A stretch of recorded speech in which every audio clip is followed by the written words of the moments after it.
terrifying. Something I didn't do for something. I was being like, I felt like I was being kidnapped, bro. They didn't tell me anything at the beginning. A shocking twist in the search for Nancy Guthrie. Law enforcement detaining a man about an hour from where the 84-year-old mom went missing. Then hours later, he's released. Now the search continues, not just for the mom of Today Show host Savannah Guthrie, but the person seen in those creepy images, masked and armed, at Nancy's door the morning she vanished. We're on the case presented by Law&Crime. I'm Chris Stewart.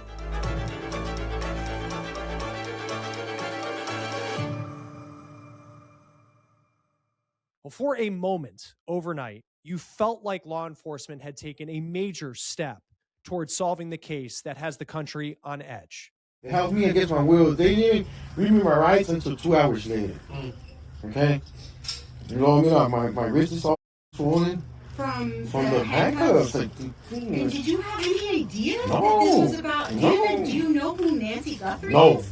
That's the problem. No, I don't know anything. You were like... That is Carlos Palazuelos speaking from the front steps of his house to reporters after he says he was the man detained after a traffic stop in connection to the disappearance of Nancy Guthrie. That is video per CBS News. Now, Palazuelos lives in Rio Rico, Arizona. It's about an hour south of where Nancy Guthrie lives. It's close to the U.S.-Mexico border. Now, law enforcement also reportedly searched his home. We know that his mother-in-law lives there and other family members last night. And his mother-in-law told reporters that they came in and they took electronics, and they even showed her pictures of that alleged suspect at the front of Nancy Guthrie's home on the morning she disappeared, asking if that was her son-in-law, to which she said no. Now, Carlos Palazuelos said that he had no idea what law enforcement was talking about when they pulled him over while he was doing his delivery job on Tuesday night. He says he works as a delivery driver during the day in Tucson.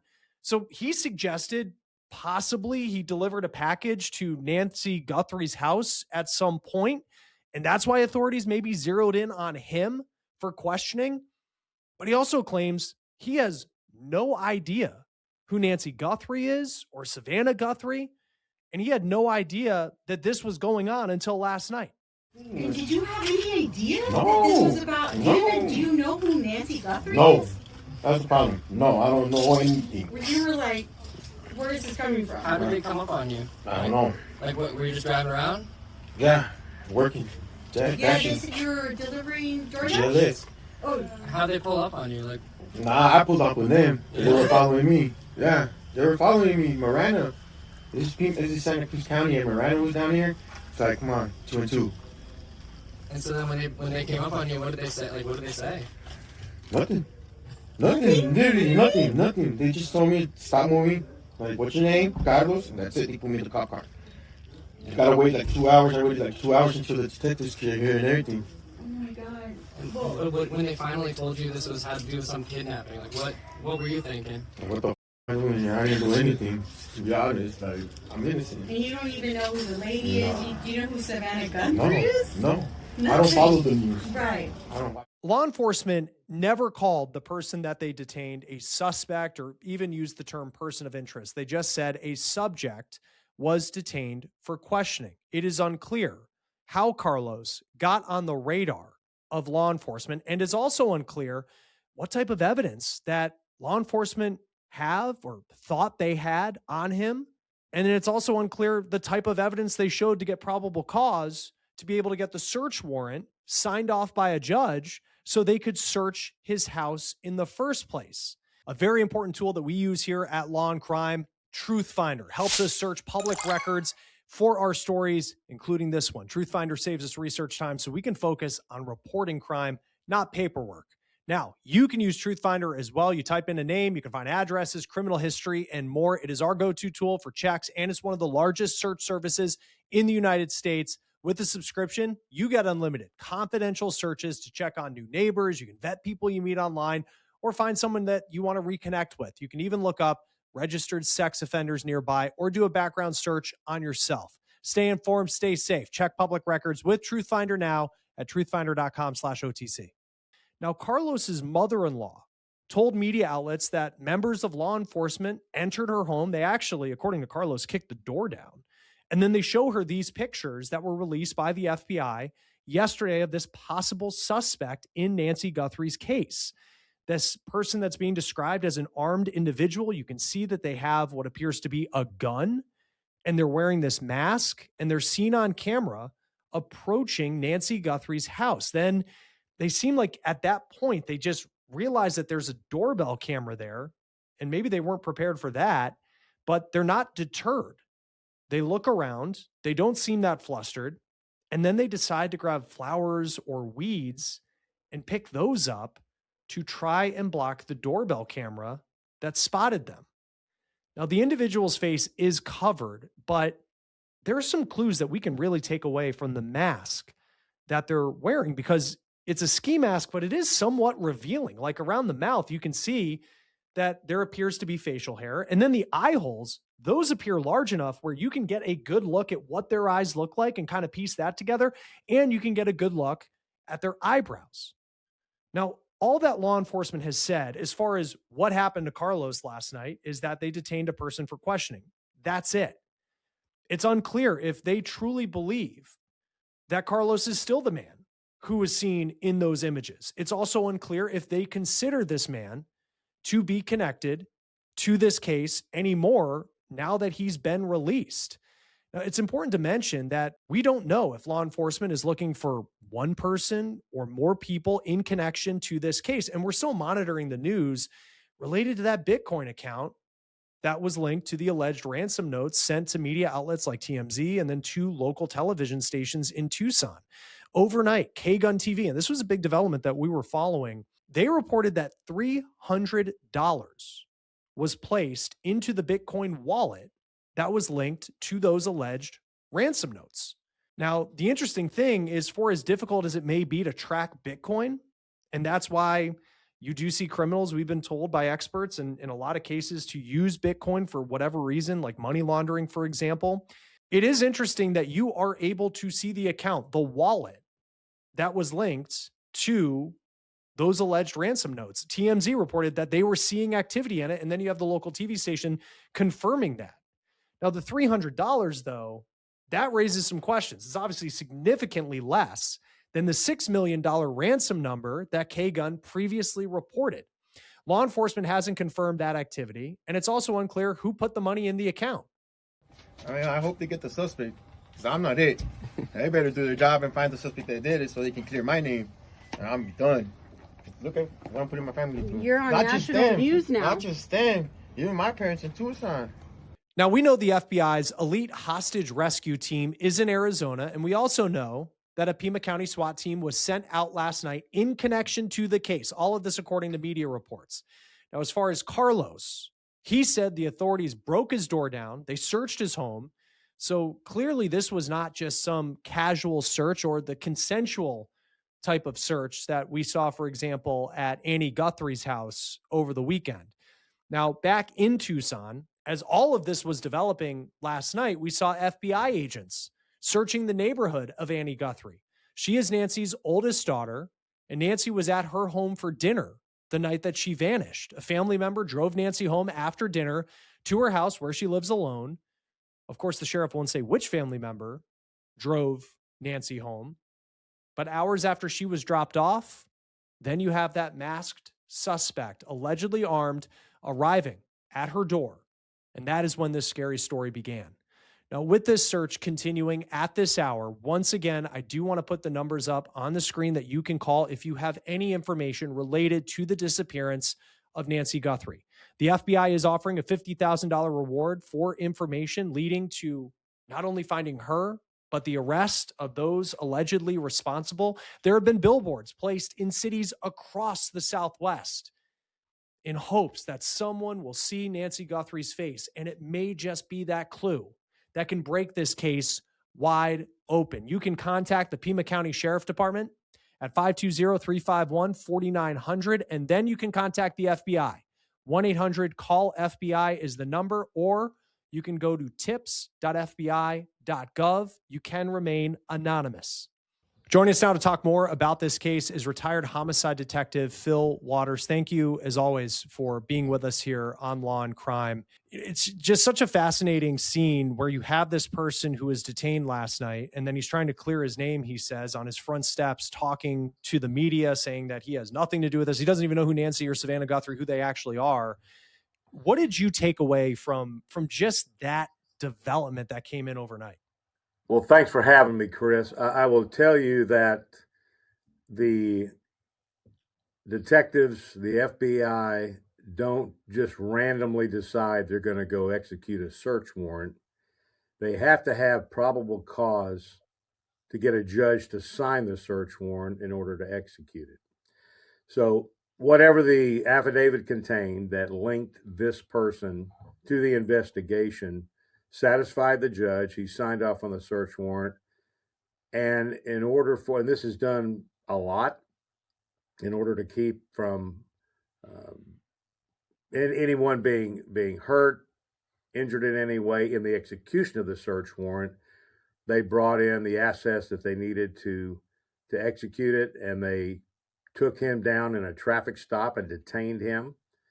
That was purposeful, because they don't want to just go in and make a hard entry on a search warrant and with the possibility that somebody may retaliate inside. So the thing was executed, I thought, brilliantly, the way they did it.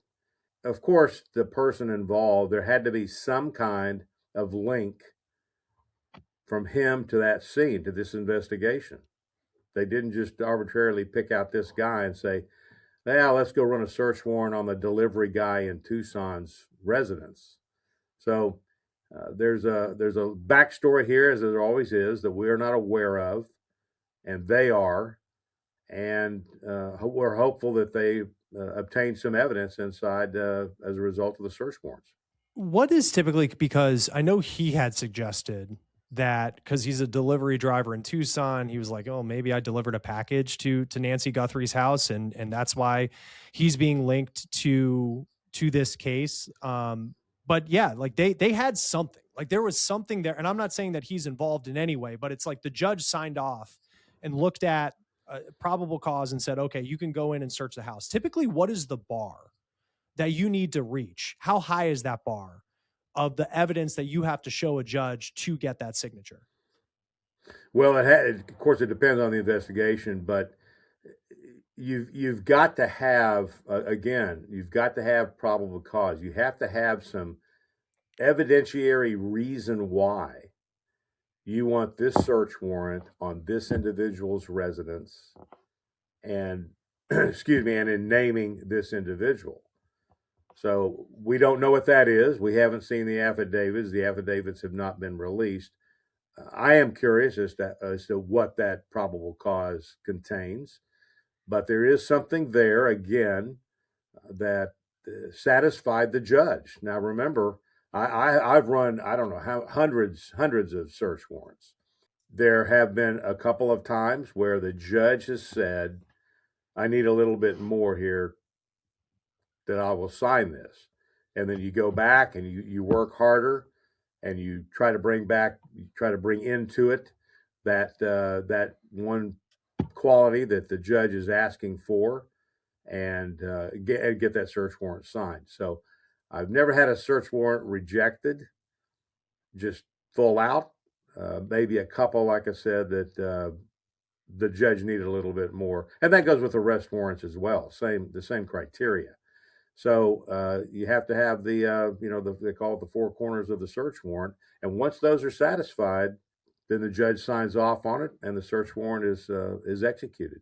The term that law enforcement used was that he was a subject who was detained. You know, this wasn't a suspect. They never said he was a person of interest. They never said he was arrested, but this was a subject who was detained. And then he's released, you know, within probably 3 to 4 hours, it seemed like, since maybe a little bit more than that. But he's, you know, back home by, 2 o'clock in the morning to be able to speak to these media members. What are typically the rules about, how long you can hold somebody? And then what do you read into how it seemed like it wasn't this marathon interrogation? Maybe it was, but it just seems like he was able to get home at somewhat of a reasonable hour, considering what he was, being detained in relation to? Well, of course, those are the things we don't know. And, this detention, and I'm just reading the tea leaves from the outside looking in, it would appear to me that the purpose of detaining him was to make a safe entry into the house without any kind of drama in the house. And of course, I guess Mama was there. She was interviewed. They took, according to her, and this is probably valid, they took all the digital devices, all the phones, and that kind of thing, and any other thing that they may have found that was, again, evidentiary to the investigation, if they found anything in there. So there is a reason why, we just don't know. But the detention, I think, I never used the term persons of interest. That was a show on CBS, but in reports, they're going to be listed, at least in my world. He would have been listed as, more than likely, as a witness. So you have times in investigations where you come across people, and sometimes you've got a decision to make. Do they make a good suspect, a possible suspect, or do they make a better witness? So in this case, I would just say that he is in the category of a witness, and they had enough probable cause, again, to enter that home and take out of it whatever evidence they were able to procure.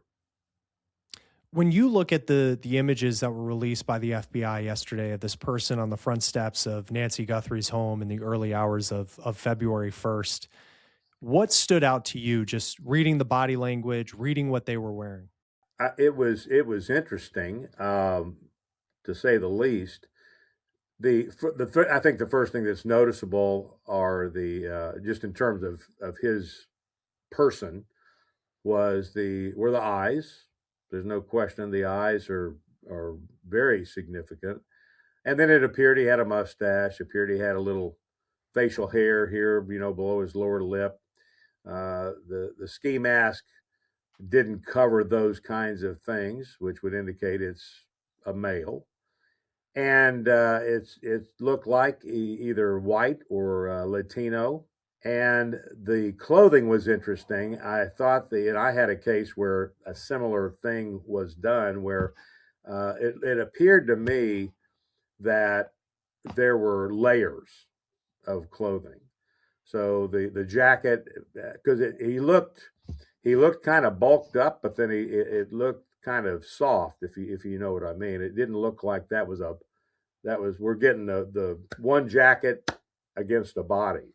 And then the gloves looked like he may have layered the gloves. It may be a regular pair of gloves, and then he's got the the plastic gloves over the top of them. So, and then the weapon, the manner in which he's carrying it, that is consistent with some way the cartel members or people south of the border want to carry a gun. I don't know if it's reminiscent of a Pancho Villa look. I'm not sure what they're going for there.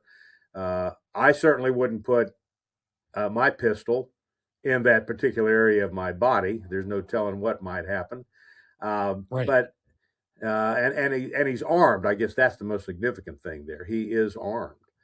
And then the backpack. So my curiosity was what, in relation to what we know about pacemakers being turned off and that kind of a thing, or getting disconnected from the phone. Is he there after he's been in the house, and those are things that he's acquired in the house for whatever reason?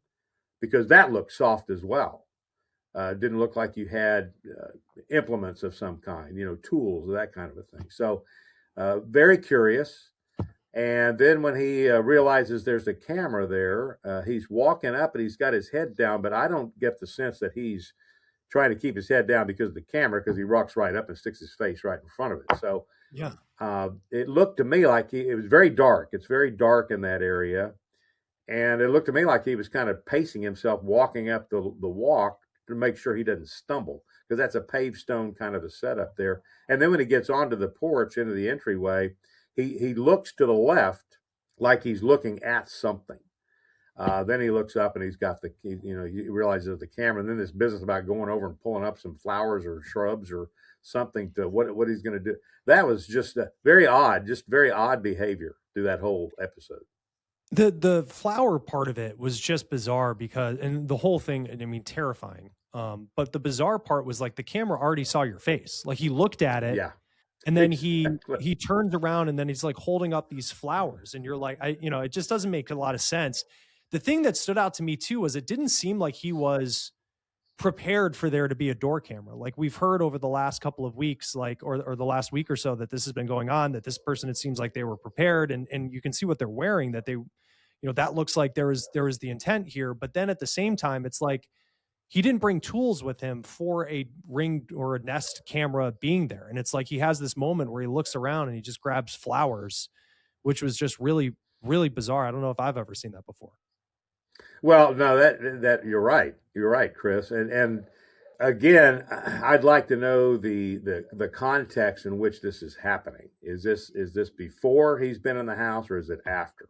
Now, from the evidence that we've seen at the scene, these blood drops outside the door, and those are burglar doors on that house. So there's been this discussion about forced entry, no forced entry, that kind of a thing. It's not really been affirmed either way. And then we've got the garage door opening and closing, I think at least once, maybe two times. So I know I've got a garage door there. I have a panel on the outside of it that I can punch in a code, and I can raise the door, lower the door. I'm just wondering if they have that kind of configuration, if that's the way they made entry into the house. And in order to do that, they've got to know the code. So I think the things that stand out here with this individual was that he may have been unfamiliar with the Nest camera being there, perhaps because he may never have been in the entryway at all.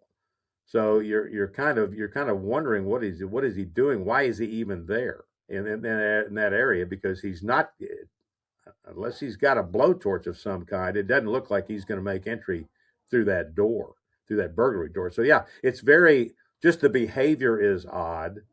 The way he's dressed is odd.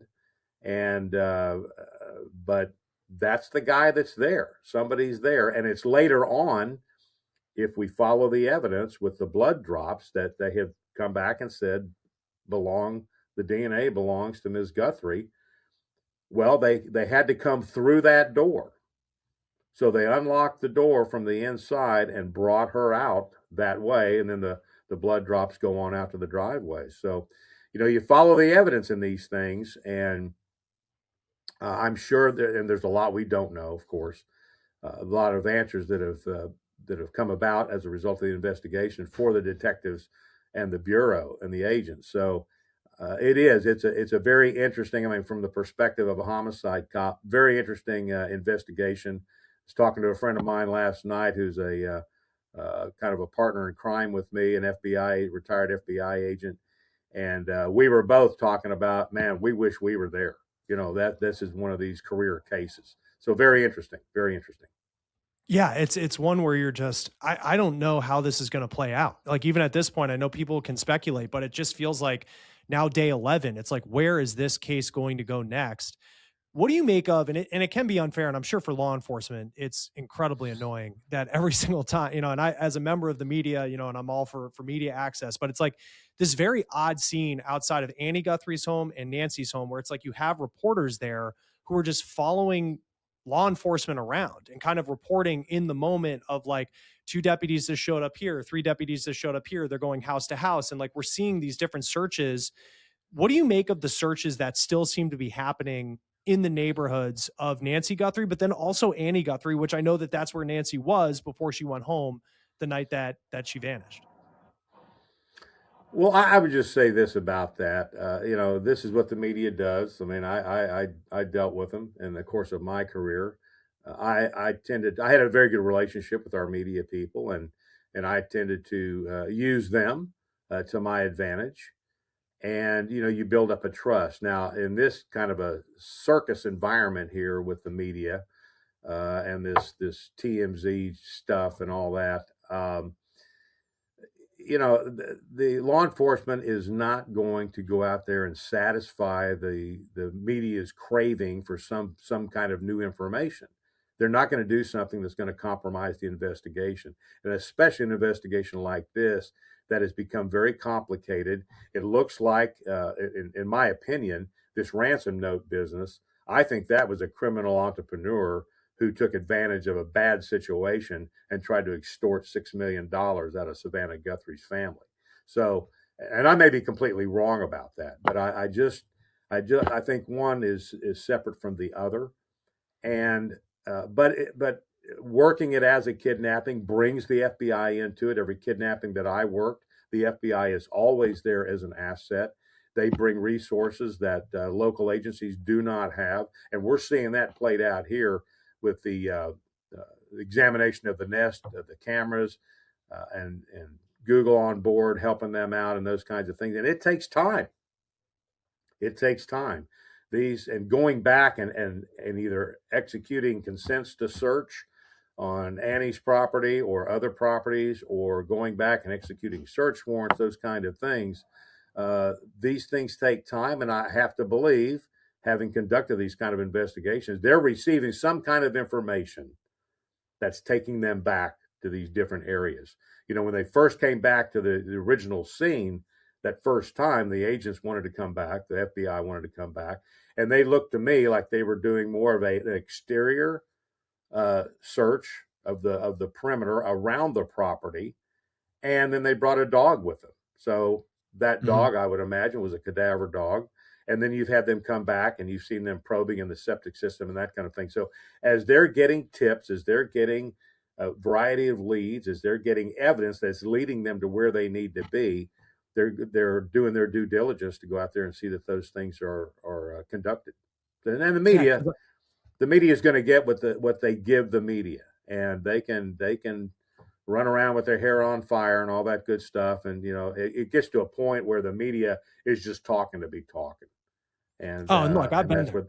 I've been on the scenes of some of these. I'm not one to be critical of it, because like I've been there. For big, maybe one. This case is so unique, it's so different. But to be at those scenes, you're kind of watching the investigation. But it's also interesting where it's like, for as much as we see and where law enforcement's going every day, we really don't know, as far as the communication that the Guthrie families had, like what that, the inner circle right now. And then there's so much of like, suddenly they're in, south of Tucson near Nogales, Sonora. And then they're, it's going in this whole new direction. So there's so much we don't know, and we'll just see how it plays out. Phil Waters, thank you as always for being with us. Retired homicide detective.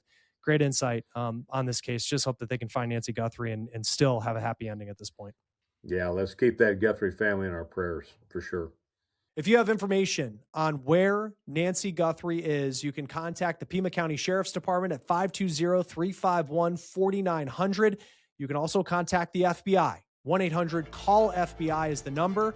Or if you have a tip, go to tips.fbi.gov. That will do it for On the Case, presented by Law&Crime. Subscribe to us on YouTube and Spotify, and we are also now streaming on Peacock. I'm Chris Stewart. We'll see you next time.